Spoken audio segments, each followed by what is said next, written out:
गांव के कोने में एक मिट्टी का छोटा सा घर था, जहां कमला देवी अपने बेटे रवि और बहू नीता के साथ रहती थी। पति हरिराम का देहांत हुए 5 साल बीत चुके थे।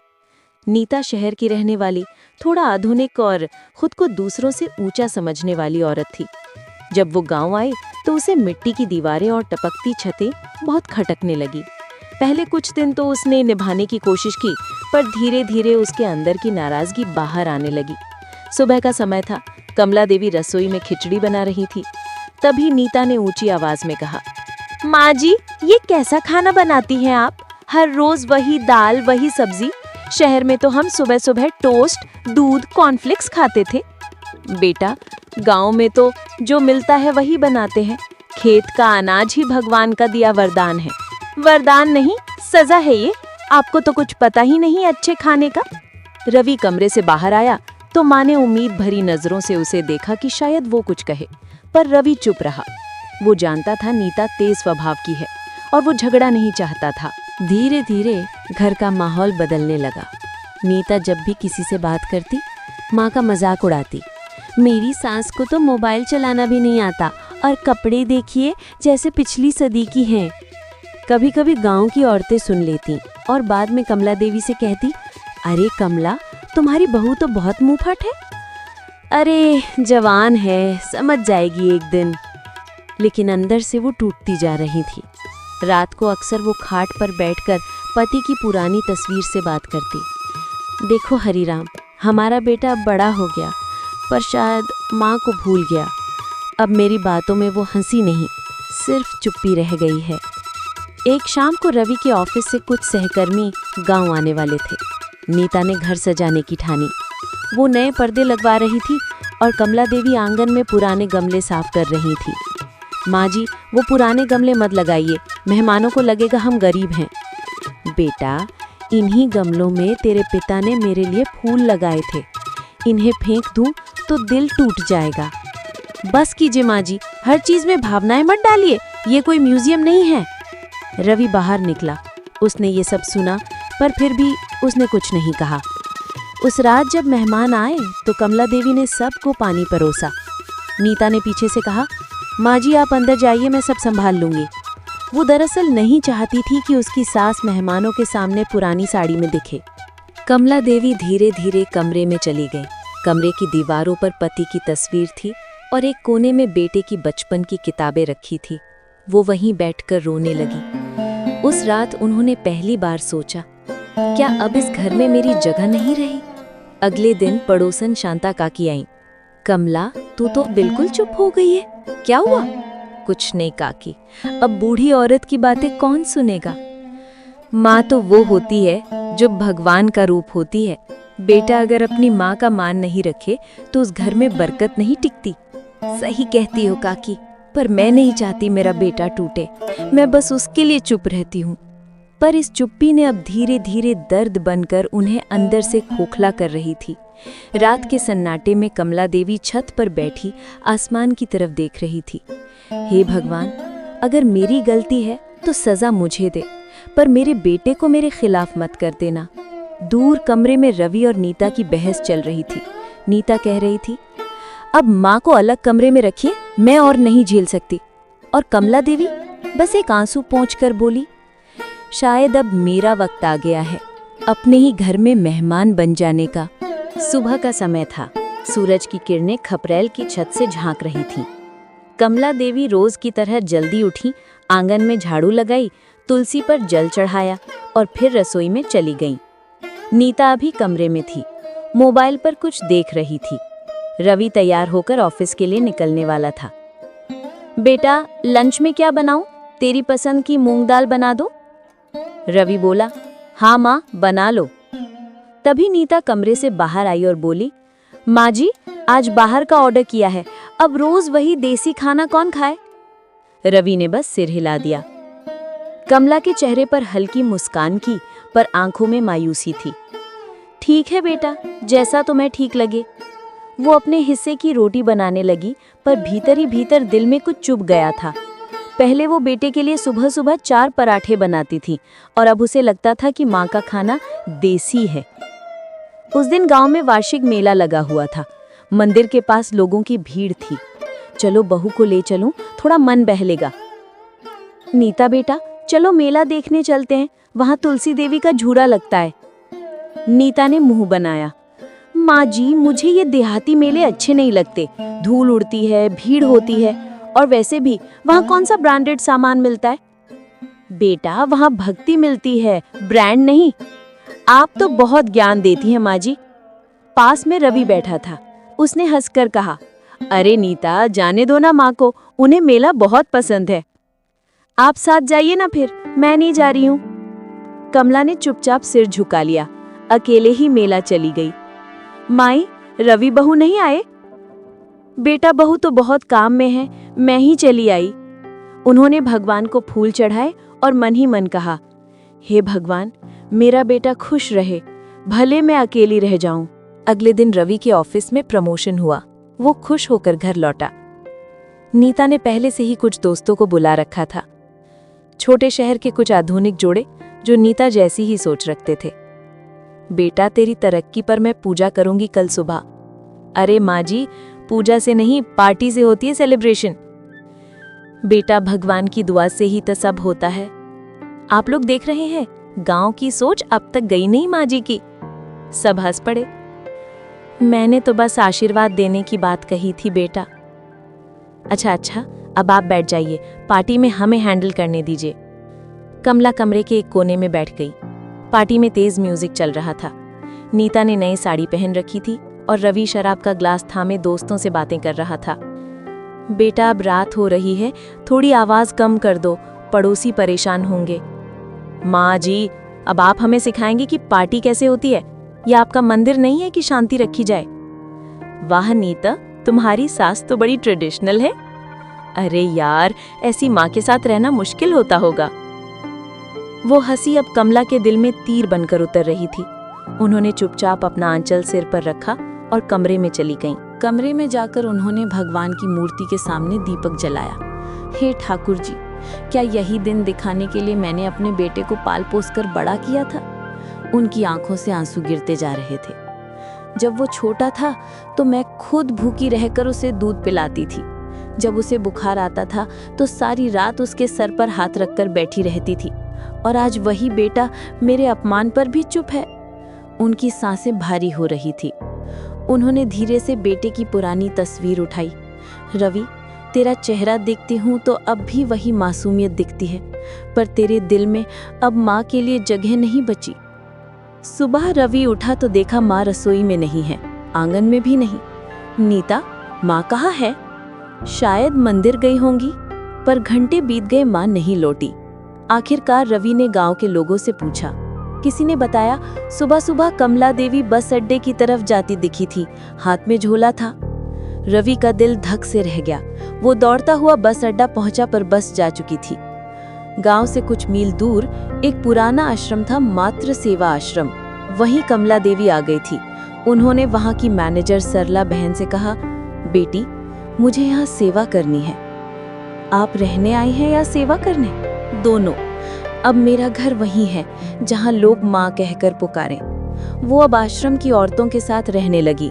सुबह पूजा, दोपहर में खाना बनाना और शाम को बच्चियों को पढ़ाना, यही उनका नया जीवन बन गया। घर में अब सन्नाटा था। नीता दिन भर फोन पर रहती और रवि ऑफिस में रहकर भी बेचैन था। माँ का आंगन खाली था, तुलसी मुरझा गई थी। रात को रवि ने माँ का कमरा खोला। वही पुरानी साड़ी, वही पुराने गमले और भगवान की मूर्ति के पास एक चिट्ठी पड़ी थी। बेटा, जब माँ का सम्मान खत्म हो जाए तो घर भी मंदिर नहीं रहता। मैं जा रही हूँ ताकि तुम्हारा जीवन अशांत ना हो। तो खुश रहे, बस इतना याद रखना, माँ चली जाए तो भगवान भी साथ चला जाता है। रवि चिट्ठी पढ़ते पढ़ते फूट फूट कर रो पड़ा। उस रात उसने पहली बार नीता से कहा, तूने माँ का दिल दुखाया और मैंने भी चुप रहकर गुनाह किया। अरे अब ग्यामा मत करो रवि, वो खुद चली गई हैं। नीता, चुप रहो, तुम नहीं समझ सकती माँ क्या होती है। उसे पहली बार महसूस हुआ कि रवि अब बदल रहा है। अगले दिन रवि ने माँ को ढूंढने की ठानी। वो हर मंदिर, हर गांव गया जहां माँ जा सकती थी। आखिरकार किसी ने बताया कि मातृ सेवा आश्रम में एक नई औरत आई है जो सबको बेटा कहती है। वहां कमला देवी पूजा कर रही थी। उनके चेहरे पर सुकून था, जैसे सारी पीड़ा भगवान ने धो दी हो। माँ? कमला ने पीछे मुड़कर देखा। आंखों में हल्की नमी और मुस्कान थी। रवि बेटा, आ गया तू? माँ, मुझे माफ कर दो, मैंने तुम्हारा अपमान होने दिया, मैं निकम्मा बेटा निकला। नहीं बेटा, माँ कभी नाराज नहीं होती, बस दुख होता है जब बेटा माँ की आंखों में झांकना छोड़ देता है। माँ घर चलो, आपके बिना घर सूना है। बेटा, जिस घर में माँ का सम्मान नहीं वो घर मेरा नहीं। माँ, मैं सब ठीक कर दूंगा, मैं सबके सामने तुम्हारा सम्मान लौटाऊंगा, बस एक मौका दो। सम्मान मांगा नहीं जाता बेटा, कमाया जाता है। पर अगर तेरा पछतावा सच्चा है तो भगवान रास्ता दिखाएगा। वो अपनी माँ का सम्मान लौटाएगा, चाहे जो करना पड़े। दूर मंदिर की घंटी बजी और आसमान में हल्की बारिश होने लगी, मानो खुद भगवान भी उस माँ के आंसुओं को धोने आ गए हों। रवि उस रात आश्रम से लौट आया था, पर अब उसका मन चैन में नहीं था। माँ के चेहरे पर सुकून था, पर उसकी आत्मा जल रही थी। उस सुकून के पीछे कितनी पीड़ा थी, ये अब उसे समझ आया।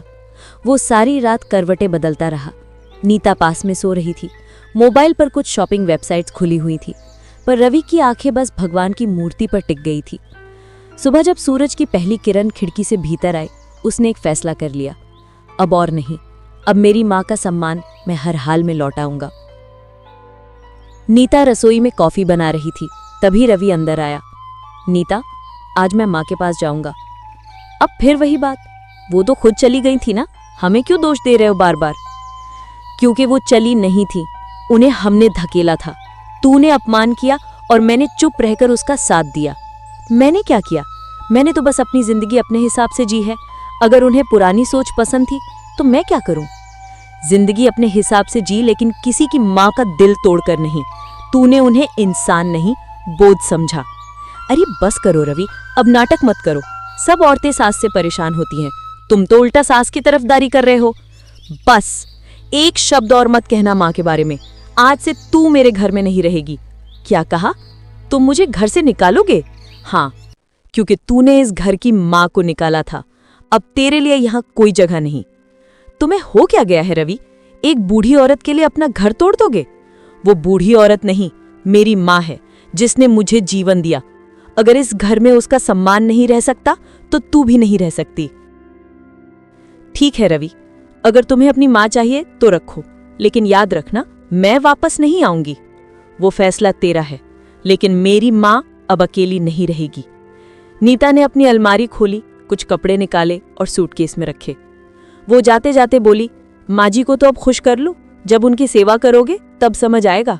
सेवा करना सजा नहीं, सौभाग्य है। नीता ने दरवाजा जोर से बंद किया और चली गई। घर में पहली बार सन्नाटा नहीं बल्कि सच्चाई की गूंज थी। गांव वालों में बात फैल गई। अरे सुना क्या, रवि ने अपनी बीवी को निकाल दिया माँ के अपमान की वजह से। आज के जमाने में कौन ऐसा करता है? कमला देवी का संस्कार है जो बेटे ने आखिर पहचान लिया। रवि अब रोज सुबह माँ के कमरे में जाकर तुलसी पर जल चढ़ाता था। वो कमरे को पहले जैसा ही रखता, फूल बदलता और माँ की तस्वीर के सामने बैठकर कहता, माँ मैं आ रहा हूँ, बस थोड़ा वक्त दीजिए। आश्रम में अब कमला देवी का जीवन शांत हो चुका था। वो छोटी छोटी बच्चियों को सिलाई सिखाती, बुजुर्ग महिलाओं को गीत सुनाती। सब उन्हें माँ कहकर पुकारते थे।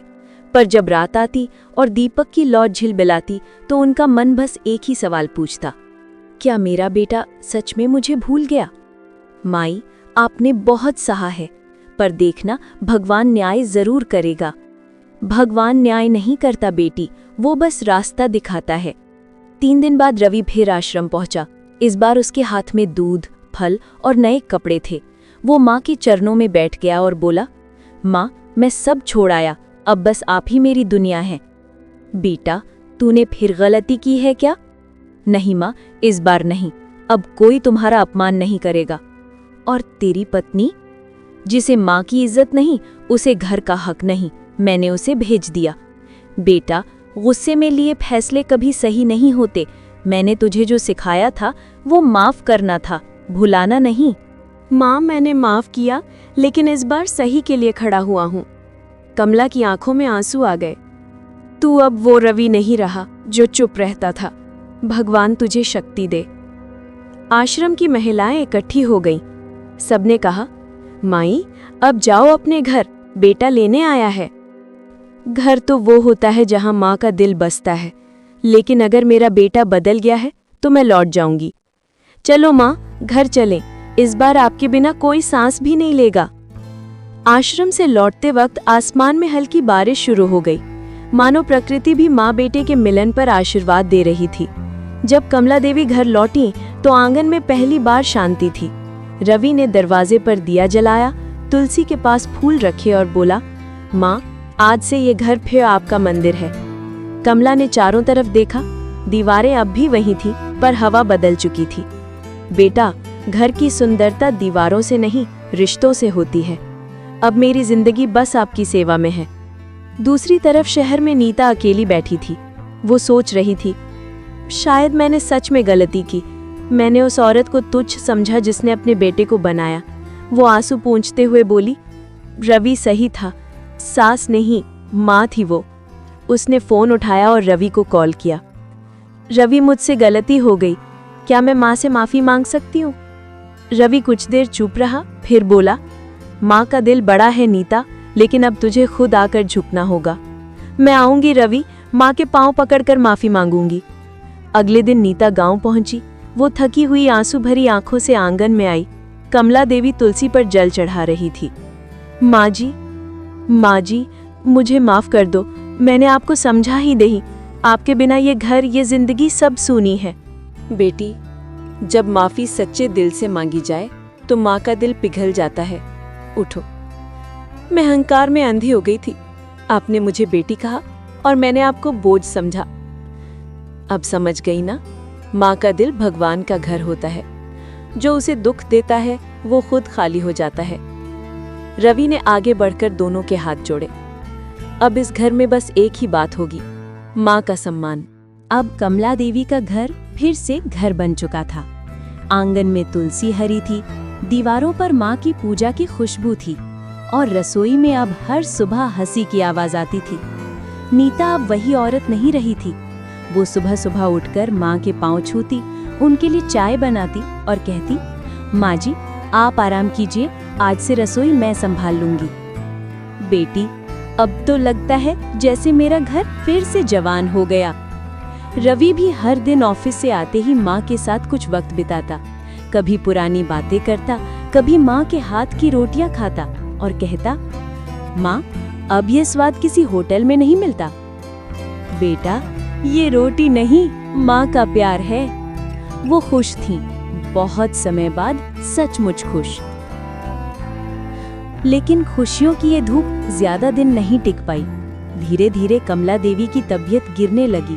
पहले उन्हें खांसी होती थी, फिर बुखार और अब सीने में दर्द रहने लगा।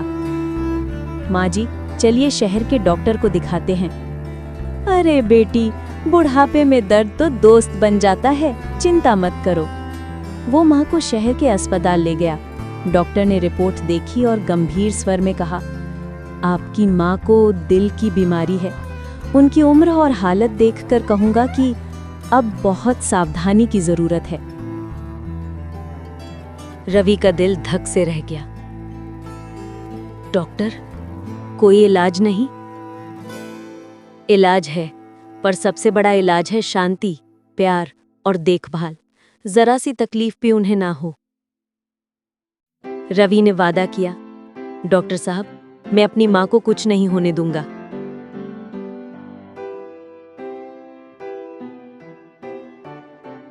अब घर की दिनचर्या बदल गई। नीता सुबह सुबह माँ को दवा देती, उनका खाना नरम बनाती। रवि रात को माँ के सिर पर तेल लगाता और कहता, माँ, अब आराम से रहना है, कुछ नहीं सोचना। बेटा, अब तो मन को शांति मिल गई है। भगवान चाहे जब बुला ले, मैं अब खाली नहीं जाऊंगी। ऐसा मत कहिए माँ जी, आपके बिना घर खाली हो जाएगा। नहीं बेटी, घर खाली नहीं होगा। अब तू है जो घर को संभालेगी। रवि ये सुनकर आंसू रोक नहीं सका। उसे याद आया, कभी ये वही माँ थी जिसे इस घर से जाने पर मजबूर कर दिया था।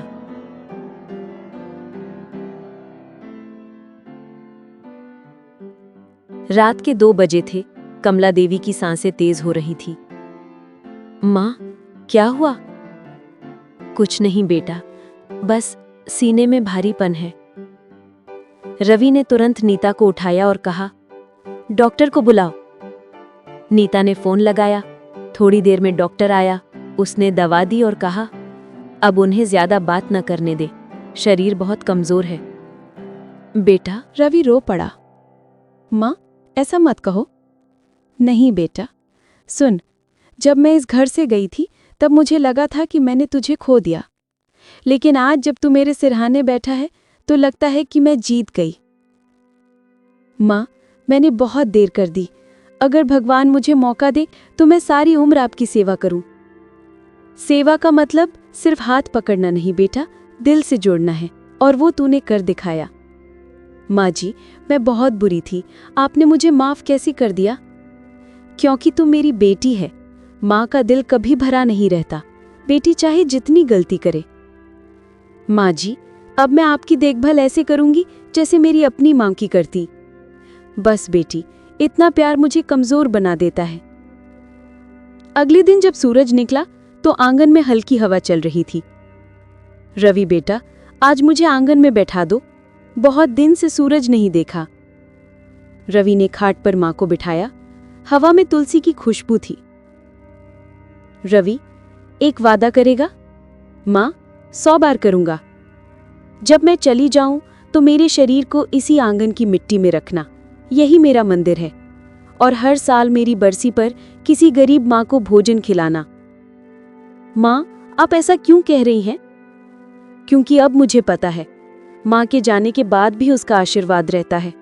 मुझे बस इतना संतोष चाहिए कि मेरा बेटा और बहू एक दूसरे का साथ निभाएं। माँ, आपका हर शब्द मेरी पूजा है। दोपहर की धूप ढल रही थी।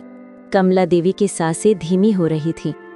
वो धीरे धीरे भगवान का नाम जप रही थी, राम राम। रवि उनके पास बैठा था। नीता उनके पैर दबा रही थी।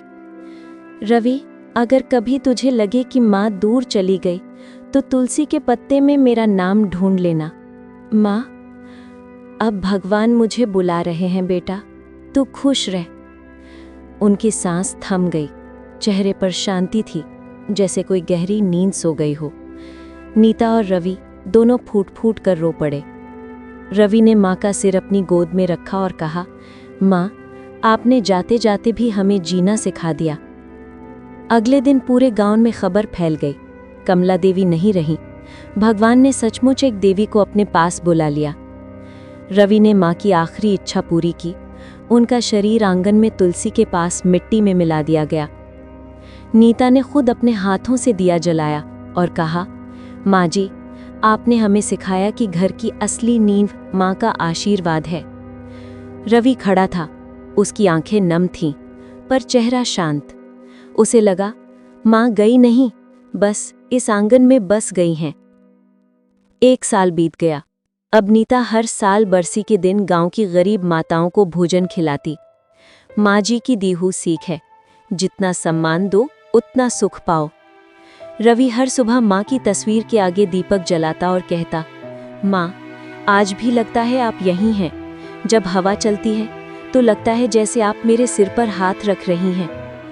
आंगन में तुलसी फिर हरी हो गई थी और दीवार पर माँ की मुस्कुराती तस्वीर, जो जैसे कह रही थी, देखा बेटा, अपमान से बड़ी कोई सजा नहीं और माफी से बड़ा कोई धर्म नहीं।